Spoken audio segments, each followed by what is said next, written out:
UFC 콘텐츠를 안 한 지가 이제 몇 개월이 됐습니다. 오늘 한번 좀 UFC 콘텐츠를 해볼까 하는데요. 그 예전에 앤서니 스미스 선수랑 짐 크루트 선수랑 경기를 했었는데 이 영상을 분석해 주실 수 있으실까? 이동훈 박사의 뼈있는 이야기.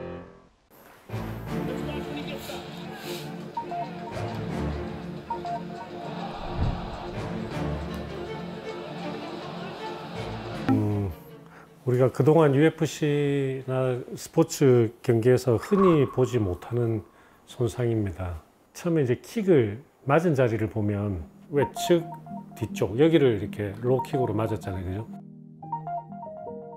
근데 여기에 어떤 신경이 지나가냐면 비골신경이라는 게 지나가요.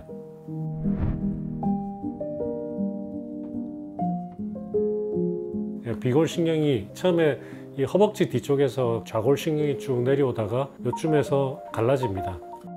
직진하는 신경은 티비얼 러브, 그 다음에 바깥쪽으로 빠지는 신경은 페로니알 러브. 이 환자 같은 경우에는 이 페로니알 러브를 두드려 맞은 것 같아요. 비골머리를 지나면서 두 갈래로 또 갈라져요. 딥페로니알 러브, 슈퍼피셜 페로니알 러브.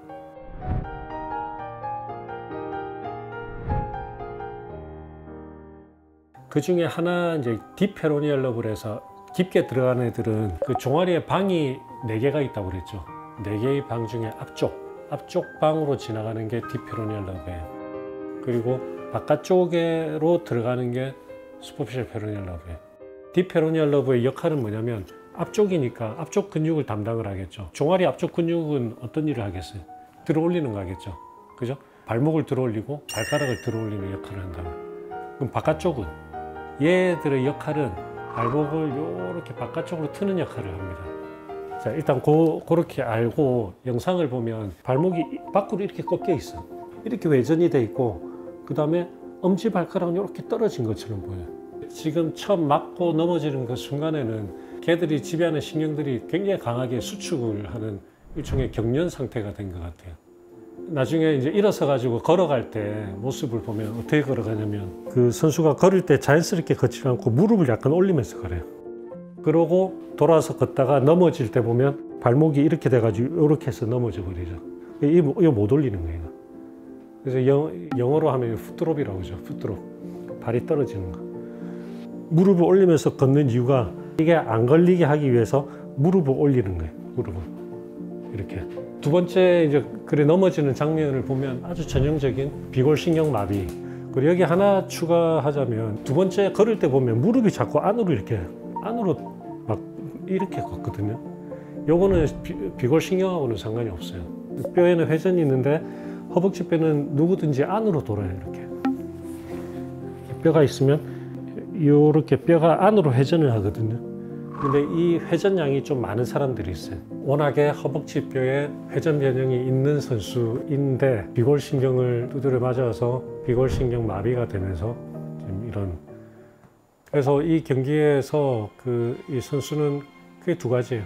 이 두 가지인데 하나는 비골신경 마비가 돼서 발목을 올리지를 못하니까 이제 넘어지는 현상을 보이고, 걸을 때 무릎이 안으로 자꾸 도는 이 현상은 이번에 맞은 거와 관계없이 선수 자체가 그 허벅지 뼈가 회전 변형이 있는 그런 다리 모양을 하기 때문에 나타나는 현상이다.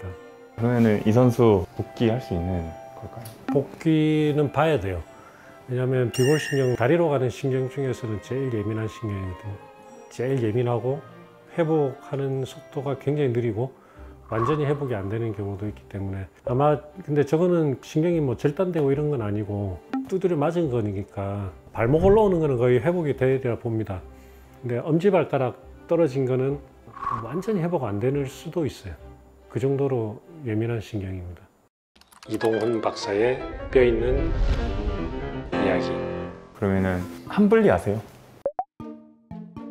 한문철. 예. 블랙박스. 가족들이랑 그걸 보는데 오토바이 타고 가다가 깔려가지고 이제 다리를 아예 절단하고 사는 청년이 있더라고요. 어떻게 보면 그 비골신경 때문이 클까요? 정말 다리 절단하는 데 있어서는. 아니요. 비골신경이 완전히 손상됐다고 해서 다리를 절단하는 대상은 아니에요. 옆으로 빠지는 게 비골신경이고 직진하는 게 경골신경이라고 그랬죠.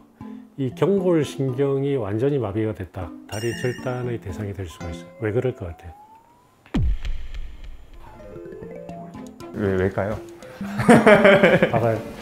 봐봐요. 일단 경골신경은 뒤로 쭉 직진한다고 그랬죠. 그럼 쭉 직진하니까 뒤쪽 근육을 지배하겠죠. 그럼 밀어내는 동작을 하겠죠. 한마디로 장단지 근육이 작동을 못하는 거예요. 비복근 얘들이. 그러니까 이렇게 밀어낼 수가 없죠. 근데 이것 때문에 절단의 대상이 되는 게 아니고 감각 때문에. 비골신경은 마비가 되면 아까 근육도 근육이지만 얘들이 또 피부신경을 담당을 하거든요. 근데 뒤로 가는 이 경골신경은 당연히 얘들 감각도 뒤쪽이겠죠. 그래서 얘들이 담당하는 그 감각 중에 이 발바닥을 담당하는 애들이 이 경골신경에서 나옵니다. 우리가 걸을 때 발바닥 피부에 감각이 있어야 우리가 걸을 수가 있어요. 발바닥 신경이 없어지면은 내가 느낄 수가 없기 때문에 그냥 살코기 밟고 지나가는 그런 느낌이에요. 그래서 정상적인 보행이 거의 불가능합니다. 그것 때문에 절단의 대상이 될 정도로 중요하다는 이야기예요. 비골신경은 아니다. 그렇죠. 근데 비골신경은 굉장히 예민하고 다치기가 쉽기 때문에 경골신경보다는 비골신경이 문제가 되는 경우가 훨씬 많기 때문에 현실적으로 굉장히 중요한 신경이죠. 비골신경은 우리같이 다리 수술한 사람한테는 진짜 중요한 신경이고 그 중에서도 특히 저같이 다리 모양 바꾸거나 길이 바꾸는 사람한테는 이 비골신경을 얼마나 잘 다루느냐가 차이를 결정짓는 신경입니다. 그 정도로 중요한 신경이에요.